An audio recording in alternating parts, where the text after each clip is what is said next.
Hey, what's going on, everybody? Welcome back to the next episode of Blue Truth and Bourbon. I am your host, Steve, and hopefully, everybody had a good New Year. Today is the second, so I didn't think I'd be up and running by today, but we are. So I'm happy to be here. I'm glad you guys are watching.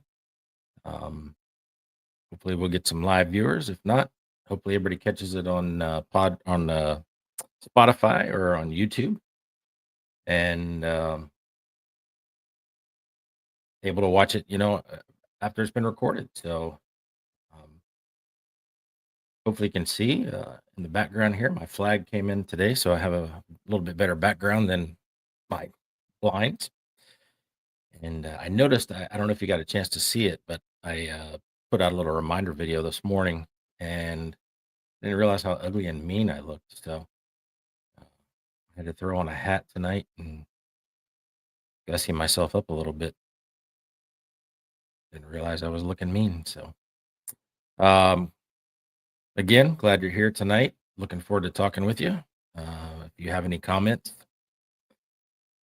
don't be afraid to share them. Um, I always enjoy a good debate or opportunity to share with you my knowledge, my experience. So um, if you get on here and you don't agree with me, don't hesitate to let me know. Because again, I think debate and conversation is what's necessary for us to grow as people and as a country. And thank you, Christy. Yeah, the it's a huge flag. I got a 4x6, so um, it's huge. But yeah, I enjoy debate. I enjoy talking. This is kind of addicting. So I think as we continue on here, I'm actually going to do in between our Thursday nights. I think I'm just going to do like bits and pieces, maybe 5-10 minute videos of little things I see throughout the week, just to keep you guys interested. And it probably won't have anything to do with the topic we're going to discuss the following week, but um, it'll give everybody something to view, something. Everything I've seen out there for people doing podcasts is, people say just keep producing stuff to grow your viewership. And again, I'm not about growing the viewership. If it does, it's great. If not, I'll move on to something else. I'm not in any big hurry. So, but I'm glad you're here. And tonight, like I said, in the what you call it, the little reminder I put out this morning. We're going to talk about the Florida concealed carry law, permitless carry, constitutional carry, whatever you want to call it. I actually, after last week's episode, I was talking to somebody who had watched the episode. I think it was the next day, and they asked me a question about what I thought about this Florida's permitless carry law, and so I figured we'd have a discussion on here. So as we get into it, if you guys have anything to say, definitely give me a shout. Um, Also, tonight we'll talk a little bit or a lot, depending on what you guys want to talk about the new Halo law that went into effect this month for the state of Florida, and the arguments for or pro and con. And, we'll talk about that a little bit. So I got a couple of videos I'll share with you, and hopefully we can have some good conversation tonight.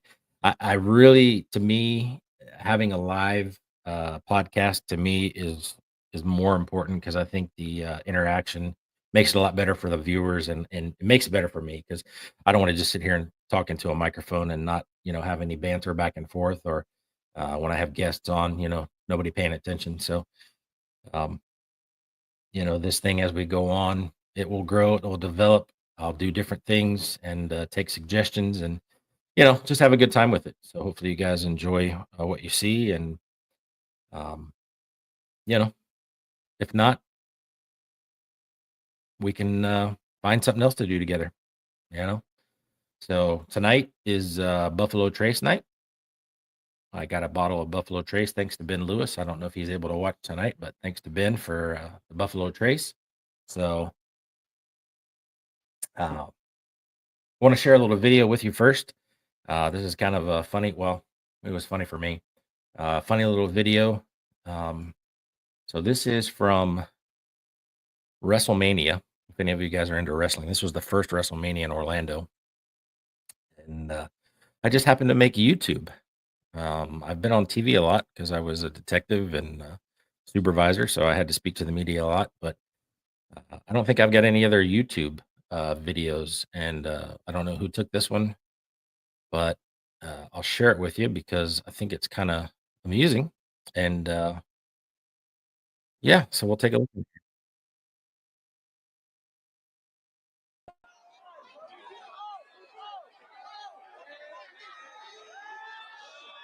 Kind of hard to see a little bit, but that's me in the background back there trying to take this guy down. And another deputy ends up tasing him. You can see me wiping my face back there.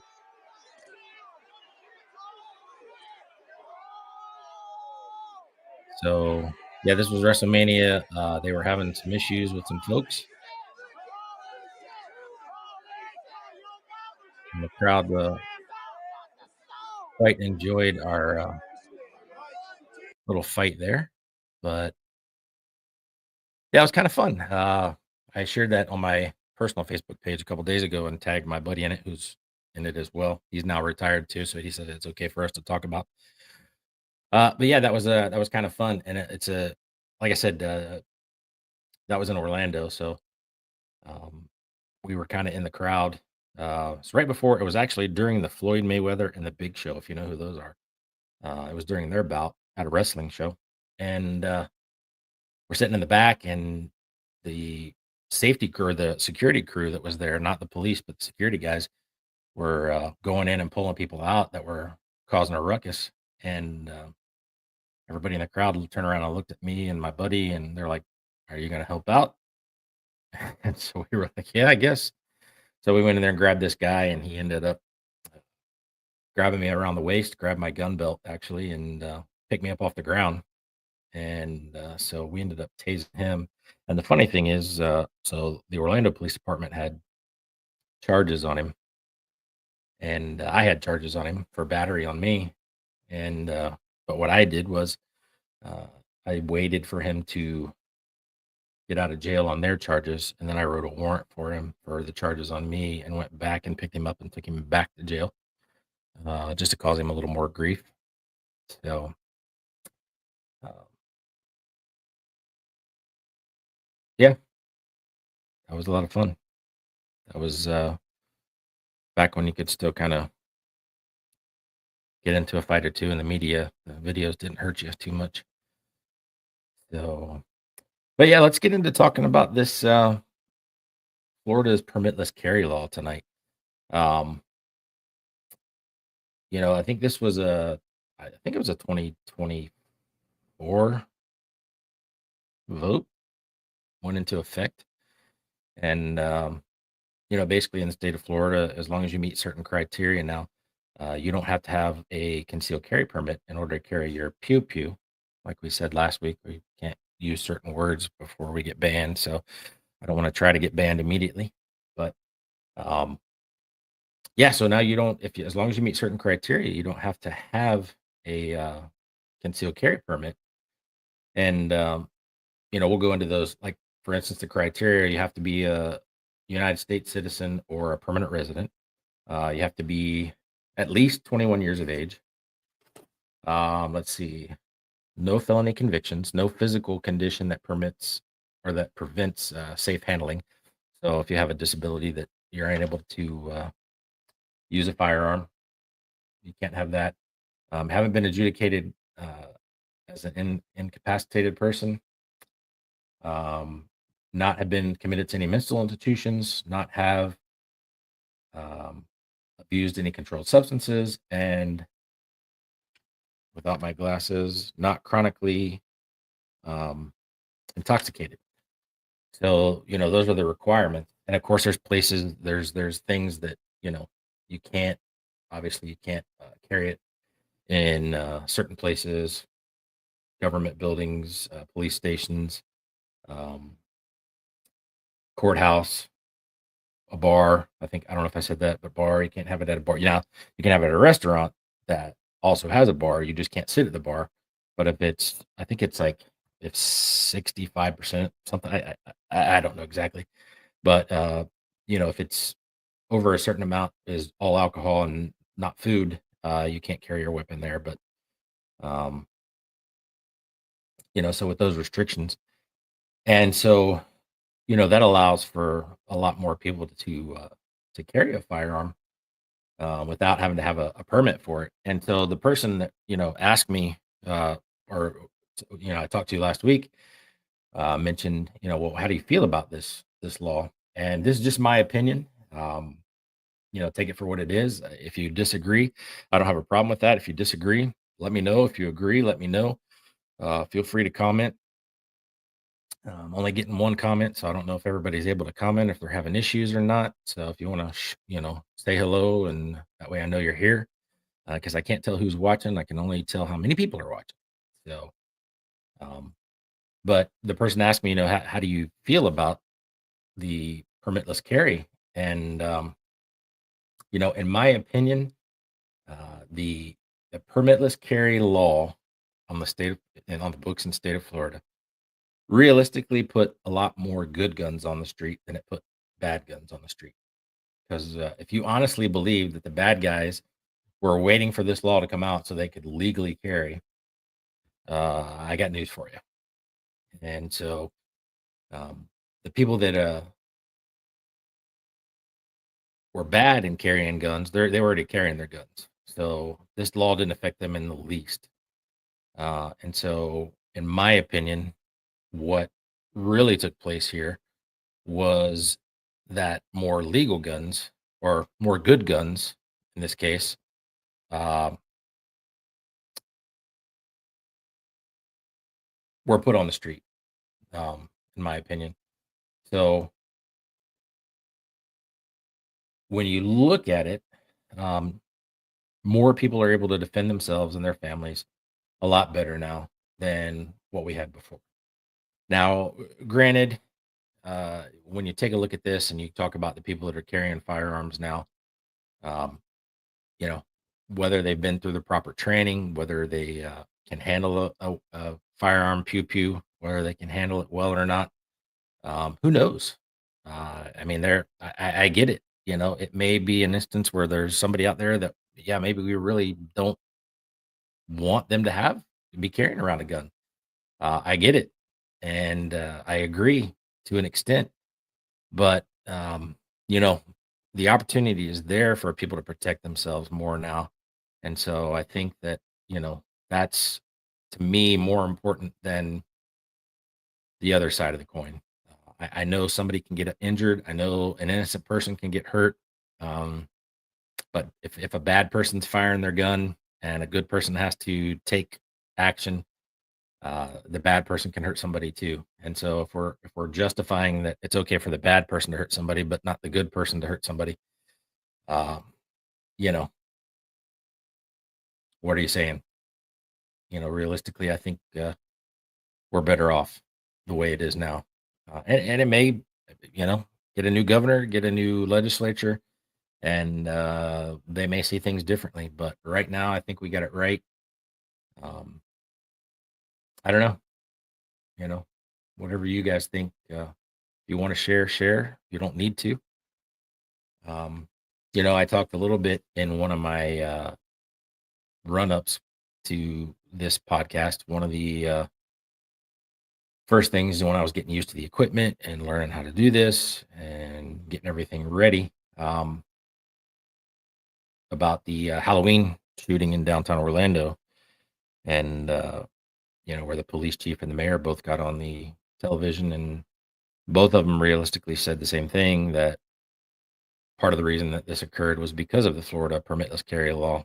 And cops couldn't do anything about it, or wouldn't be able to do anything about it because he was carrying it legally. Well, unfortunately, he wasn't. Like we read a minute ago, one of the criteria is that you be at least 21 years of age, and this shooter was 17 years old. So ultimately, he wasn't he didn't meet the criteria in the first place. So I think it's I think it's detrimental for people to get on and try to create a narrative that's not true. Um, I mean, you can put a lot of cops down there, and I think, for me, that particular shooting, for me, a lot of it had to do with, cops not being allowed to do their job anymore, and that's no knock on the cops. Policies and procedures and media coverage and things like that, they've changed, and for cops to have their hands tied, to be able to do things, long before, 4 years ago, there were cops out there that were, stopping cars with taillights out and stopping cars with headlights out, stopping people on bicycles and getting in cars and getting in, legally searching people and finding, you know, pew pews. And you could, at that point, we get a gun off the street. And ultimately, that's what it's about, and we could have protected those people. But more and more cops are afraid to do their job, um, because of overzealous discipline in agencies. And, that's a whole different story. We'll get into that when we talk about leadership and discipline and control and power. And we'll talk to some professionals about that. So, um, but yeah, I mean, ultimately, I think what we've done with the permitless carry law in the state of Florida is a good thing. Like I said, and honestly, if you look at the news, if you're watching the news today, uh, what's going on in the United States, if you have a firearm, a pew pew, and you are not carrying it every day with you, uh, I, I urge you to take that into consideration. Because honestly, right now, um, the things that are going on, is, if you're not carrying your firearm, your pew pew, it's going to be rough. I'm going to have to learn to use these words, figure out a word maybe. But if you're not carrying it with you, to protect yourself and your family, you need to really reconsider it. Just like Chrissy said, if you guys are on here and you can see what Chrissy's talking about, 3 o'clock in the morning in New Orleans. And I don't want to get too deep into this. So if you're here or if you catch up with us, I don't want to get too deep into this because next week we're actually going to go really in depth with this, with what happened in New Orleans. But that's one of the reasons I'm saying you should be considering carrying every day of the week when you're out of your house, because it's your job to protect you and your family. And I think honestly, we're looking at a 2025 that's going to be dangerous, um, you know, for New Orleans and Las Vegas to happen within hours of each other. This is, I think this is what we're up for. And, we'll get into reasons why next week and talk about that. So, but yeah, I mean, my opinion, Florida's got it right now. I know a lot of people disagree with me. I know that, you know, not everybody has the proper training to carry and to do what they would have to do to protect themselves.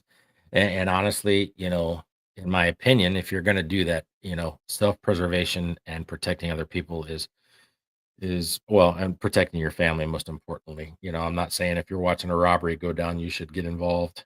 I say at that point, be a great witness, but I wouldn't suggest, you trying to be a hero. Um, I would say that, the only time that you really need to pull your gun if you're carrying it is to protect yourself or your family, um, and let everybody else, let the cops deal with the other stuff because it's not worth it anymore. You look at Alan Penny and what happened to him, and I think more and more people are going to be afraid to protect other people. So right now, taking care of yourself and your family is the most important thing. And so that concealed carry law in the state of Florida is probably, or in my opinion, right on. Um, so the person who asked me last week about it, we had this discussion, and so I think that I probably beat that one to death. One of the other things I wanted to talk about tonight, and I don't know if you guys have seen it. Uh, I wasn't aware that. I guess this started back in April of 2024. I wasn't aware that it was coming around, but I think it's also a good idea. This new Halo law that went into effect here in January in the state of Florida, that protects first responders in situations where things start getting crowded, crowd starts coming in and trying to get them, or creating a scene around where they're trying to handle something.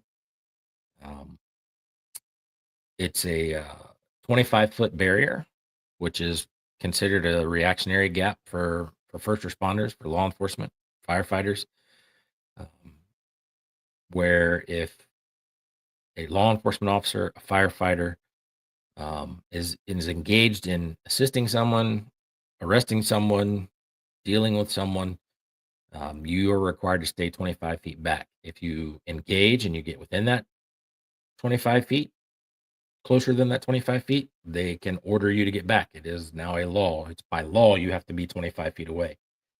And if you're not, ultimately, you can end up arrested for that. So I think it's a good thing.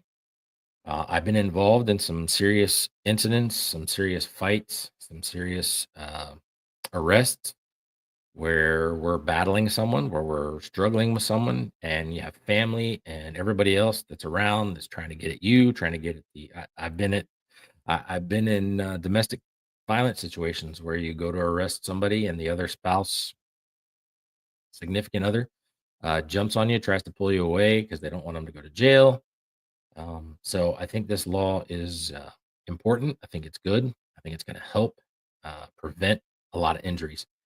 And I think that's what it's meant to do, to prevent injuries. It's not meant to go and prevent you from giving your 2 cents. It's not meant to prevent you from expressing your opinion. It is merely meant to protect people, not only firefighters and police officers, but you and your family and whoever's around as well. And with that, I'll show you this. Maybe I won't because I don't have it queued up on this. Let me see if I can add. Hang in there for me for a second. And let me see. Yep, here we go. Let me go to this and we'll go over here and share my screen again with you. Sorry for all of that hiccup. Share screen. Don't know which one it is though. Yep, it's this one. So let me share this and show it to you. But this is what it's for. If you can see, two police officers trying to arrest somebody. They're yelling at somebody in the background there that they just shoved out of the way. This kid comes back in. This kid in the red comes back in, gets close again. They're trying to tell him to get away, and they push him away and yell at him. He comes back in a minute, and ultimately, well, why is it not showing?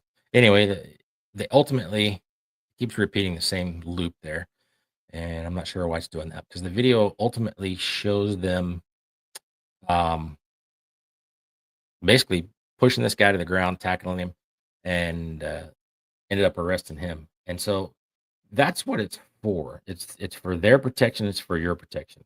You know, that guy got injured probably in order to, or because he was creating a scene, because he was creating a possible potential threat to law enforcement. There, they had to do what they had to do. They took him down and arrested him. He may have been injured. I don't know. The video doesn't explain that. Um, but when you look at it and from both perspectives, somebody that does that kind of thing, do they deserve to get hurt? Maybe not. Depends on to what extent they're going. This guy's actually telling you to after he pushed him the first time, he ends up saying, "Don't put your MF hands on me," and ends up standing right there close to the guy that they're trying to arrest, who apparently was this a friend or family member of this guy. But ultimately, this guy may end up injured. Cops may have ended up injured. Firefighters, paramedics may have ended up injured.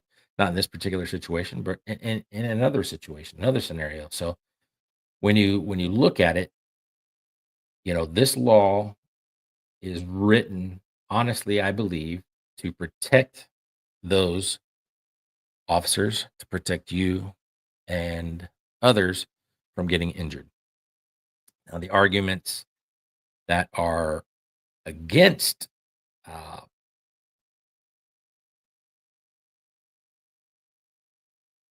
this law is, well, I'm not going to be able to film it, and so what you're doing is preventing me from being able to monitor law enforcement, monitor firefighters. I'm not going to be able to videotape this. Now, I'll tell you right now, I have an iPhone 15 Pro, and I can zoom in and take a picture of the moon. So for that argument, I'm not going to be able to videotape it. That's crap. There's not a phone out there, unless you still have a flip phone, where you can't zoom in and videotape. You're not going to convince me of that. There's no attorney out there that's going to be able to convince me that y- y- my client's rights were violated because they weren't allowed to get within 25 feet.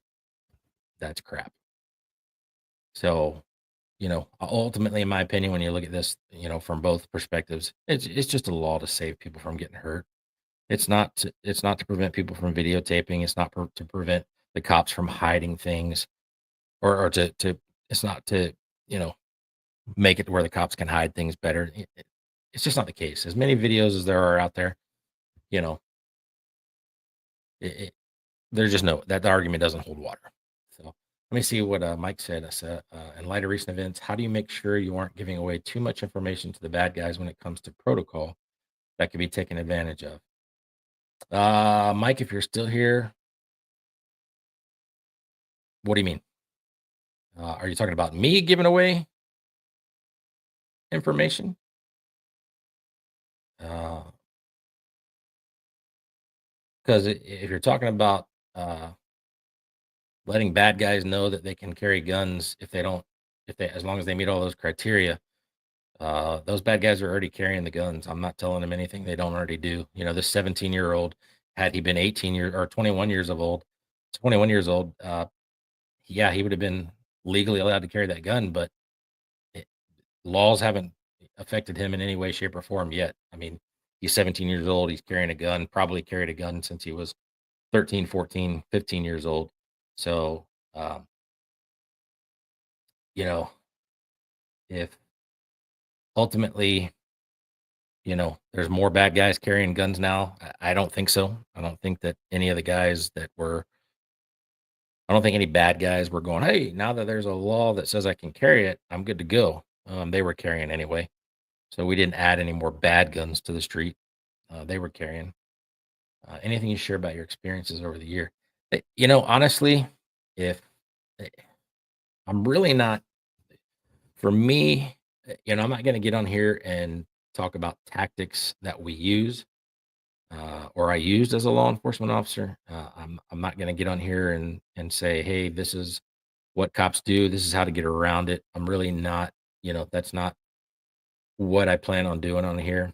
Um, this is that my what my main goal with providing information and doing this podcast is if anybody can pick up on my experience as in my leadership philosophy, um, my opinions on really what goes on in behind the scenes in law enforcement, so discipline, um, things like that that are going on, things that I see that I'm trying to make better for other people. Again, I said it a couple weeks ago. I'm not on here to criticize just to criticize. I'm here to criticize and talk about things that I see just to make things better for people after me. And that's what I'm hopeful for. And honestly, a lot of the discussions will be more about um, the idea of when I see something that occurs, whether it's local, whether it's across the country. Like I said, we're going to talk next week about what happened in New Orleans. Even though it's not necessarily a law enforcement thing, it is because I think the way that we do things in law enforcement is going to have to change as far as gathering intelligence and stuff like that.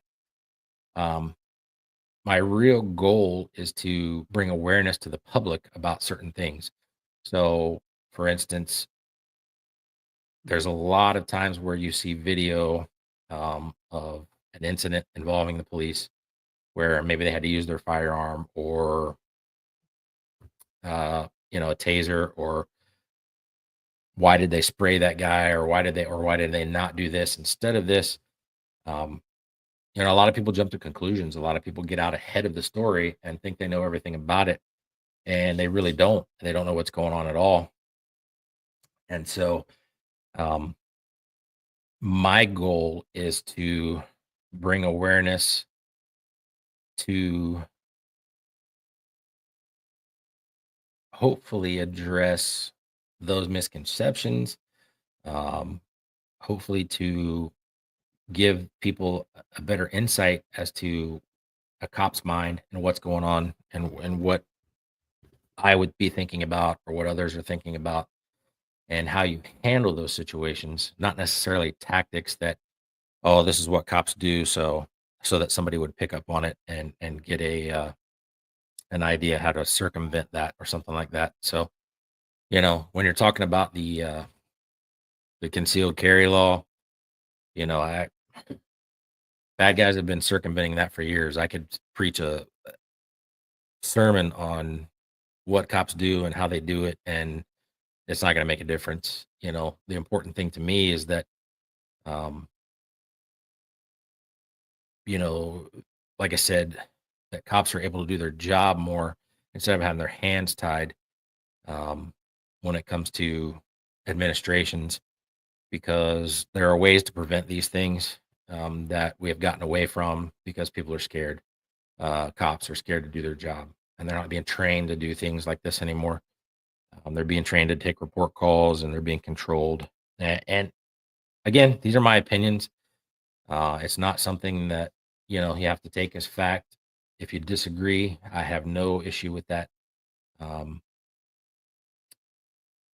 and that's what I think. I mean, I hope that answered your question, Mike. I'm not, to me, it doesn't. I'm not here to do that, so I'm not gonna give out a bunch of tactics and stuff like that. The goal is just to inform, you know, and I realize that people are gonna, probably be able to get on here and see my podcast either on here or Spotify, where it's at. If you're on Spotify, you can see my podcast, and YouTube as well. I have a YouTube channel, but um, ultimately, um, my goal is to reach a lot of younger folks in law enforcement, to share my experience, to help them in their careers. Um, and when I tell the war stories, it's just to have a fun time, so that hopefully people are enjoying my podcast. I told my son after I finished last week's podcast, I said, I feel like I'm not really that entertaining. But I guess the subject we were talking about last week, he's like, oh, it's not really a subject where you get on there and joke and laugh. So, um, I'll have people on here that will definitely talk about, you know, some funny stuff, hopefully. I got a couple of friends in the industry still, and some that are retired that will get on here, and maybe one night just I'll have three or four people on here, and we'll just go to town talking about the stupid stuff we did, stuff that we got away with, that most of you, if you're young in your journey in law enforcement, would be fired for or get severely, severely disciplined for today. Um, like I said, next week we're gonna get pretty in depth um, with this New Orleans thing that's going on. Um, it's fresh, so I want to let a little bit more come out. I have my opinions on some of the people that I've seen talk about it on television, not people who are trying to get the news out there, but people who are involved in the investigation. And so I have my opinions of some of those folks, but I don't, like I said, I don't want to get too involved in it today because I'm going to have somebody on next week. Next week, I'm going to be talking to a former uniformed Secret Service member. He was part of the George W. Bush administration presidential protection team. And then he left there and became a police officer here in Florida. So we're going to have him on. We're going to talk about some things. He's a good friend of mine and has some thoughts on everything that's going on. We kind of align in those thoughts, but next week that'll be something definitely we get into. Um, as we get into more about the shows and more, I'll have a lot more experts on, a lot more people that have reached out to me that want to get on and talk about things that they do. So a couple of charities, a couple of mental health resources that are out there for law enforcement, and that's what really, Kersey, I appreciate you saying that education is key. That's what really drives me in doing this is because I want people to be able to learn from my experience, when it comes to dealing with stuff. And, as we get in depth with those, I will share some opinions and hopefully people, when they look at that, will be able to compare it to their current situation or maybe situations later on in their career that they have to deal with. Because as I told someone last week, just because they're in your circle doesn't mean they're in your corner. And there's people that you trust and some you rely on and some who may be what you consider friends or at least close acquaintances, and you feel like they're protecting you, and sometimes you learn the hard way that they're not. So we'll talk about those things as we move forward, and hopefully more and more people will get on here and pay attention and comment. Only got a couple of you commenting, so uh, but yeah, this is that's why I want to do things is, I'm having fun with it, of course. Like I said, it's addicting getting on here. I have a hard time staying off the computer now because I want to get on every time I see something like, oh, I gotta say it, but then I start planning out episodes and stuff like that. So um, lots of things going on right now with this whole thing and in New Orleans and Las Vegas that I have very strong opinions on. So, Landon, yeah, riding along and seeing firsthand what happens, and hearing some of the stories.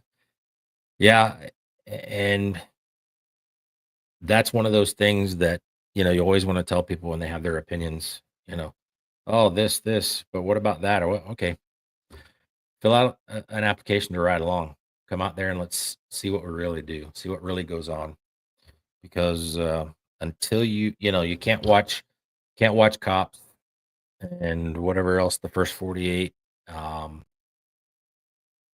and think you know it all, and think that that's what happens on a daily basis. Because you could come out and ride along and nothing happened for 12 hours, or you could come along and you're going to spend 12 hours on one particular call. So, funny story about the first 48. At the agency that I was at, they were having interviews I can't remember if it was for a detective or if it was a supervisor. I think it was a detective. And one of the guys they interviewed, their questions of what have you done to prepare? What have you done? What makes you experienced and be able to put in for this particular spot?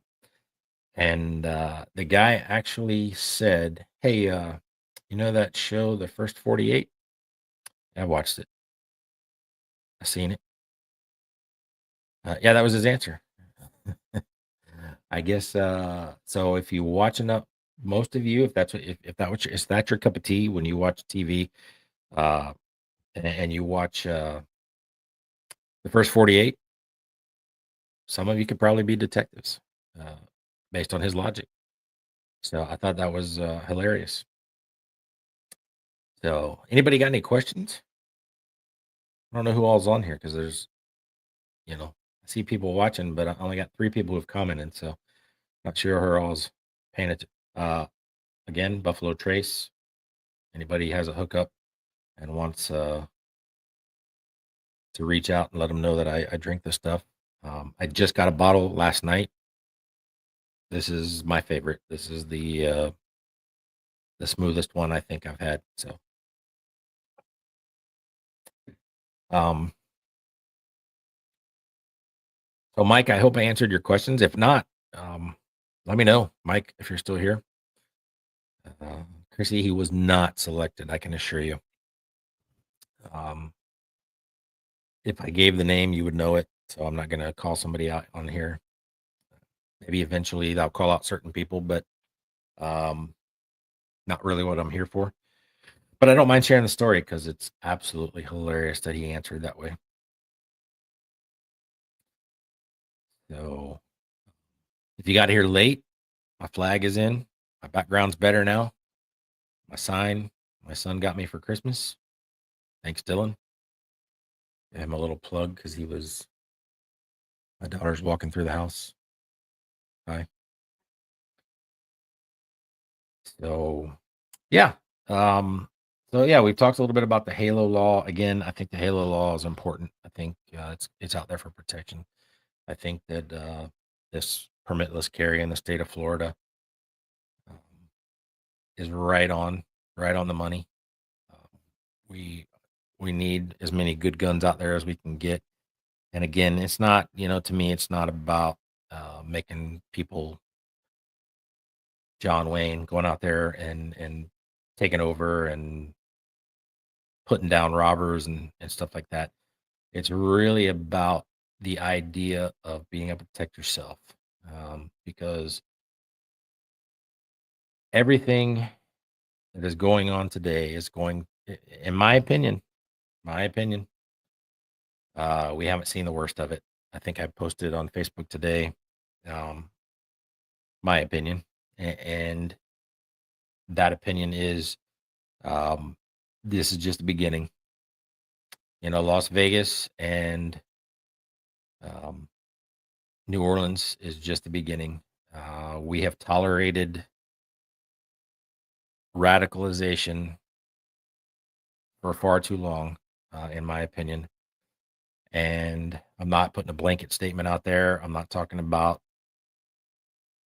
all Muslims. I'm speaking about the people that are doing stupid things like killing people that have been radicalized and are out there looking to kill Americans, uh, Americans of all shapes, colors, sizes.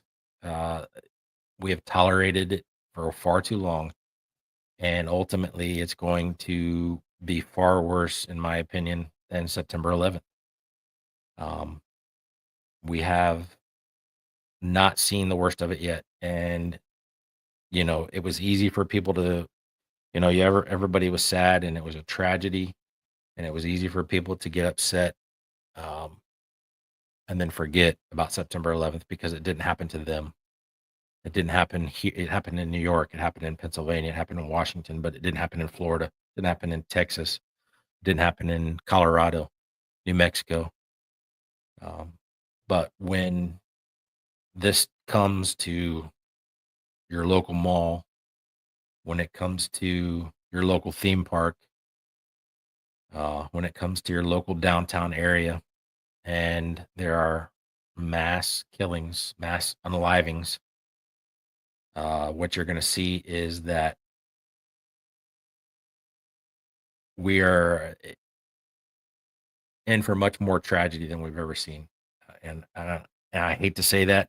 And again, it's my opinion, but I just think that's where we're headed. We've given way too much ground, and there's people here that are wanting to kill us. Any advice for law-abiding, caring citizens when they interact with law enforcement, traffic stops, etc.? Yeah, honestly, because I have a concealed carry permit.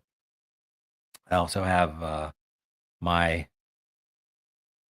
security licenses. So, but if ever I'm stopped, um, even when I was in law enforcement, I haven't been stopped since I've been out, since I retired. But if you're stopped, either one on one on the street or on a traffic stop, uh, the first thing you should say, officer comes up to you, hey, do you know why I stopped you? No, I don't, but I just want to let you know I do have a firearm, and tell them where it is. I do have a pew pew. Again, I got to remember to use my words.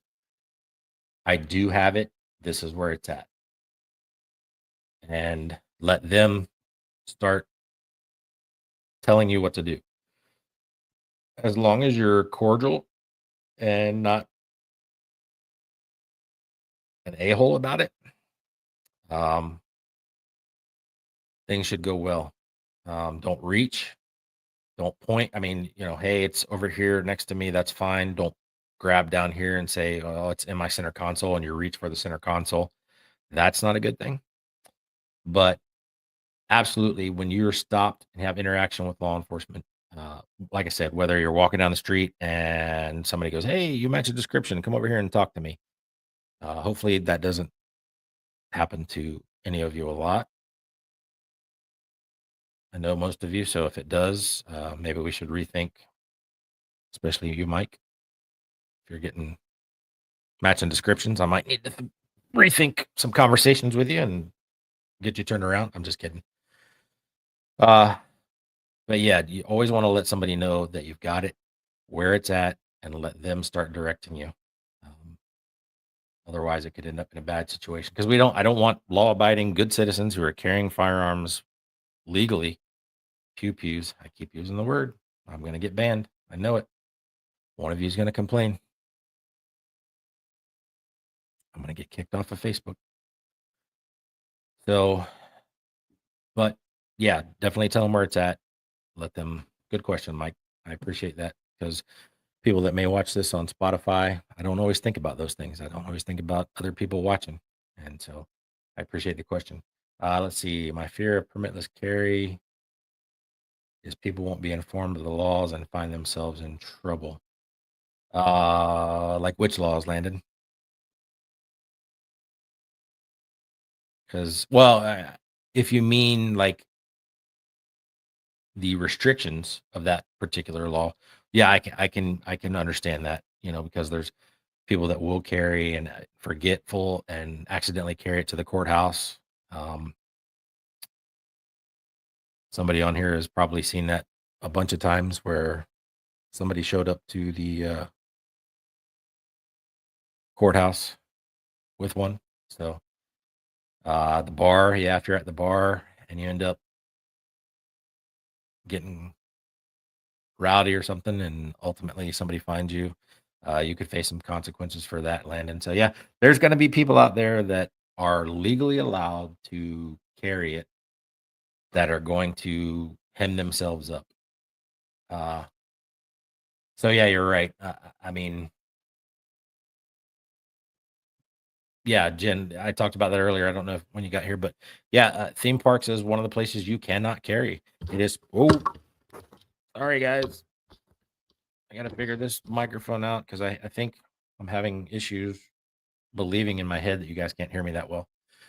But a lot of people don't understand that these theme parks are private property, and even I've worked at them. Even law enforcement shows up, and they're like, "Oh yeah, I've got it." You can't stop me from coming in." "Oh, yes, we can, and we will," and they do. They'll send you back to the car, send you on your way. If you're law enforcement, um, if you are legally allowed to carry and you try to go, um, they'll kick you out, not let you in the park. So yeah, can't take it to a bar. You can't take it to a theme park. You can't take it to the courthouse, police stations, college and university campuses. You're not allowed to have it on. Detention facilities, so you can't go to the prison to visit your baby mama or your baby daddy and take your gun with you or your pew pew with you. Hey, I'm in trouble. Polling places, you cannot take your pew pew to uh, polling places, and I'm sure that that has a lot to do with what you call it, intimidation. I'm certain that that's because they don't want people pulling guns on people that are voting for maybe the wrong person. Um, yeah. So sorry, I'm just some people are texting me as well, so I'm trying to take a look at those as we go through this.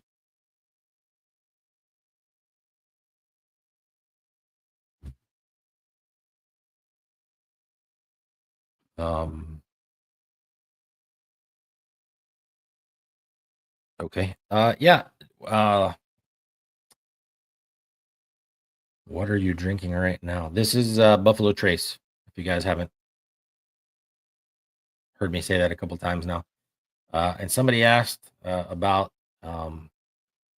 what I'm putting in a flask to go around to an event or movie theater to have a few sips. You know, there's so many out there that, like right now, I have Old Forester, I have Benchmark, I have Buffalo Trace. What is the other one that I have? Russ. Do I have Russells? I have Russells. Um, I don't know. It's a good question. I really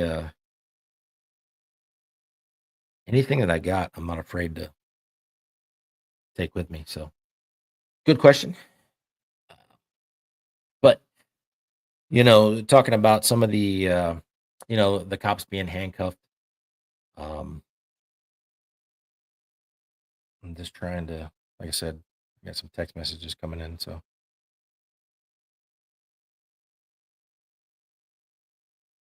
let's see. Positive thoughts on how you can overcome the hamstrings that exist today, restraints that you had, the current enforcement has.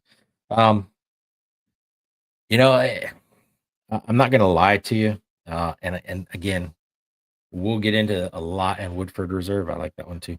We'll get into a lot of stuff about what my opinions are, um, because there's a lot of toxic places right now for law enforcement because a lot of administrations have become they bend to the will of the public. And I'm not saying that you shouldn't, but I'm saying not at the expense of putting bad folks in jail. And a lot of people have been disciplined for such small, minor things in order for agencies to have control, that they're afraid to do anything that might get them in trouble later on. Because once you get disciplined for dropping an F bomb on a camera for 4 to 8 hours, everything after that becomes progressive discipline. And now you're looking at more discipline for other stuff.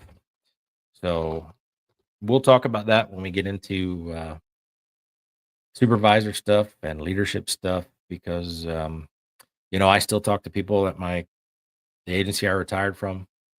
For those of you who are here that may not know a lot about me, I did 25 years with one agency and retired in January. Um, I still talk to a lot of people, some of them at the rank of lieutenant or higher, that just are disgusted with the way some of the things are being handled and the way that they're having to handle things. And they really can't do anything about it because they're hamstrung because if they say anything, then they get in trouble. And now they're looking at progressive discipline. They're looking at further down the line, uh, you know, maybe not losing their job, but getting disciplined for stuff that, we used to be able to handle with hey, let's not do that again. And then if you have something, again, don't get me wrong, when you're doing stupid stuff and you're, you know, violating policy, that's one thing. Um, I don't know. On my LinkedIn page, I talked earlier today or yesterday about discipline and people being disciplined for punishment rather than discipline is not meant for a punishment. Discipline is meant to correct an action. And so when we start disciplining folks based on outcomes rather than policy violations, we're really defeating the purpose of discipline anyway. So it comes off heavy handed, it comes off controlling, and discipline is not meant to be that. Discipline is meant to correct an action to get somebody back in line. And then if they continue to do that stupid stuff, now we're going after them progressively because hey, you're not getting the clue.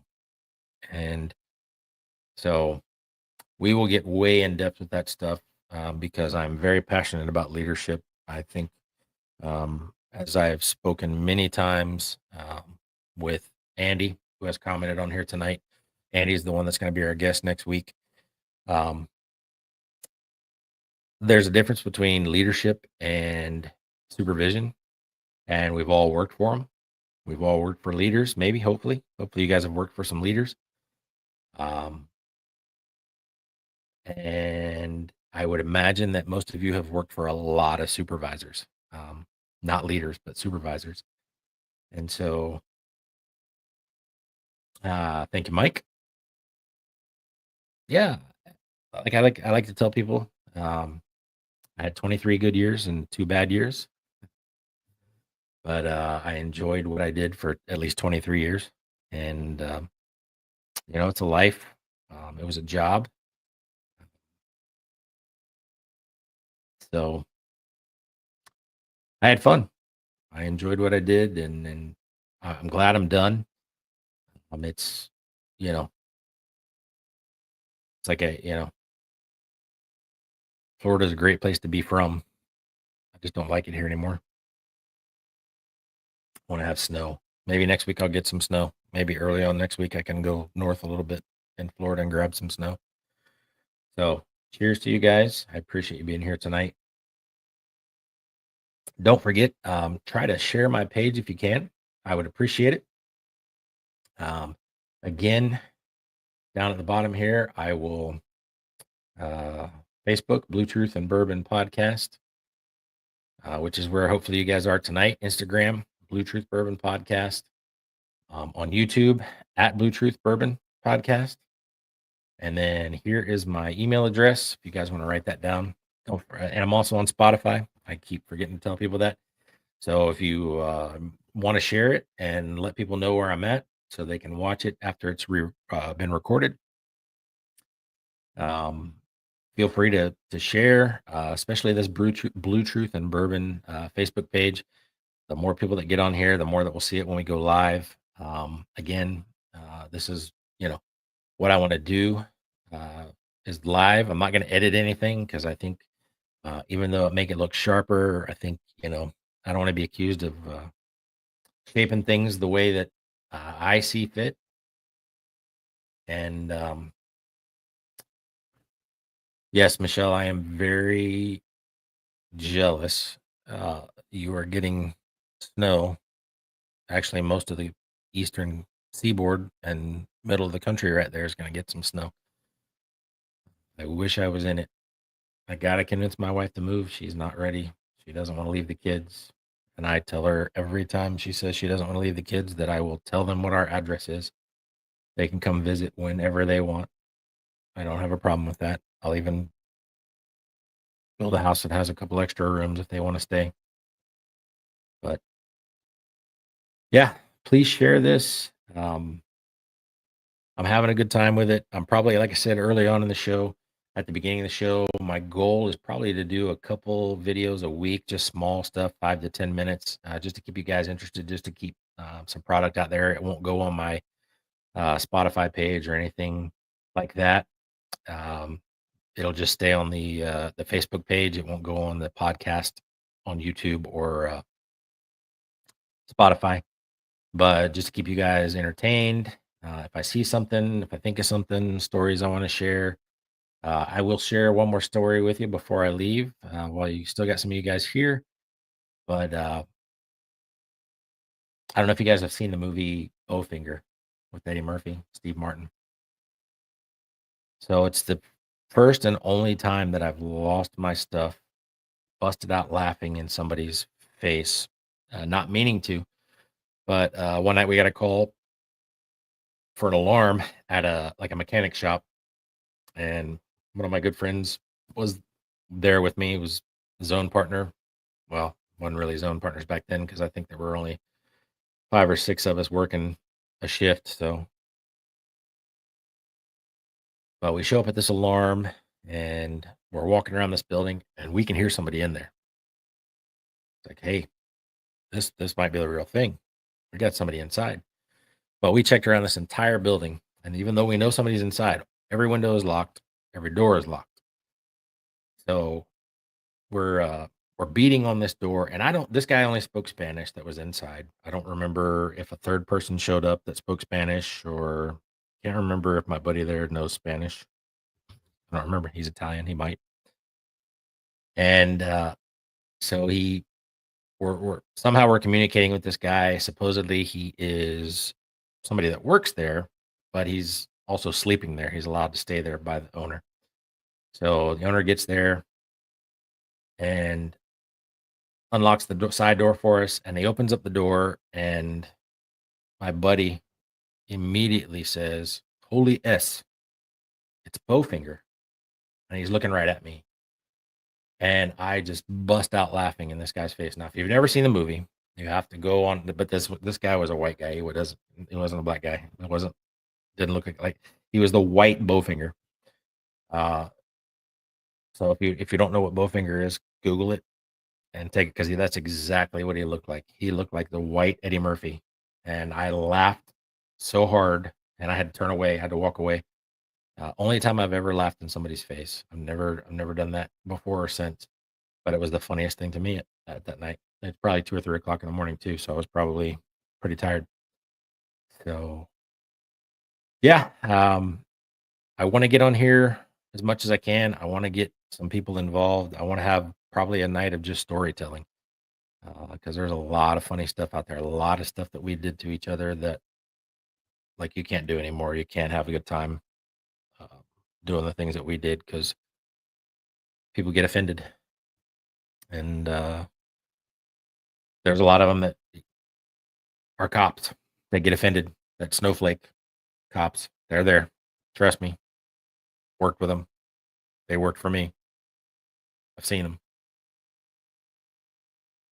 So go out and grab you a bottle of Buffalo Trace if you can find one, and have a good weekend. Again, Happy New Year. Hopefully, everybody was safe. Nobody lost any fingers yesterday, I hope, or day before yesterday. There were still fireworks going off out here tonight. I had to close the door so that so you guys wouldn't feel like I was in a combat zone or something like that. I do have, I got to throw my glasses on so I can figure out where it is. But yeah, I do have my little sound effects. So I appreciate you guys being here tonight. And thank you so much. For, those of you who are in law enforcement, thank you for what you do. Those of you who are not that are on here, I appreciate you being here. I appreciate you being interested. Um, I hope I can entertain you. I hope I can keep your interest and have you keep watching this. If not, I appreciate you being here tonight. But thank you so much, and I look forward to next week. Again, special guest, like I said, former Secret Service, uniformed Secret Service with the George W. Bush Presidential Protection Team, as well as a police officer in Altamont Springs and in the Orlando Police Department. So he'll have some great insights for you guys. I'll plug it as we get closer to it again. I'll do some reminder videos, but I'm really looking forward to next week because it'll be one of those shows where we really may strike up some opinions on the other side. So, and again, this live stuff makes it fun for me. I appreciate you guys being here. I thank you for talking with me, and we will see you next week. Thank you again.